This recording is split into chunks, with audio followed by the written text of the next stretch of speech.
உலகத்திலே சிறந்த free educational சென்டராக இன்றைக்கி யூடியூப் மாறி இருக்கு. ஆட்டோ டிரைவரில் இருந்து ஆட்சி பொறுப்பில் இருக்க வரைக்கும் எல்லாரும் இன்றைக்கி யூடியூப்பில் காணொலி பார்க்குறாங்க.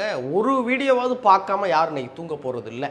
இன்றைக்கி சாஃப்ட்வேரில் இருக்கிறவங்களுக்கு ஸ்ட்ரெஸ் பஸ்டராகவும் யூடியூப் வீடியோ தான் இருக்குது. சாப்பாடு ஊட்டுற அம்மாவுக்கு அவங்க குழந்தையை தன்வசப்படுத்துறதுக்கான கருவியாகவும் இந்த யூடியூப் தான் இருக்குது. ஆனால் அந்த யூடியூப்லையும் சமூக ஊடகத்துலையும் நம்ம என்ன வீடியோ பார்க்குறோம், இந்த வீடியோவால் நமக்கு என்ன பலன் இருக்குன்னு யோசிக்க சொல்கிறாங்க.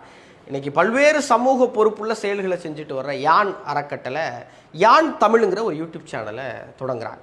இந்த சேனலில் என்ன பதிவேற்றம் பண்ணுறாங்கிறது ரொம்ப முக்கியம். தமிழர்களாக இருக்கிற நம்ம மொழியுடைய ஆளுமையும் சிறப்பையும் பற்றி தெரிஞ்சுக்கிறோமான்னா அதுக்கான நேரம் இல்லை. அப்போ அந்த நேரத்தை அவங்க செலவழித்து நமக்கு காணொலியாக்கி நம்ம மொழியின் சிறப்பை பற்றி நமக்கு சொல்கிறாங்க. தமிழர்களுடைய பண்பாடு கலாச்சாரம் பற்றின வரலாற்று பூர்வமான ஆய்வுகளை எடுத்துகிட்டு வந்து நம்மளை பற்றி நமக்கு அறிமுகப்படுத்துகிறாங்க. சூழலியல் சார்ந்த நிறைய முக்கியமான கருத்துக்களை நமக்கு எடுத்துகிட்டு வந்து கொடுக்குறாங்க.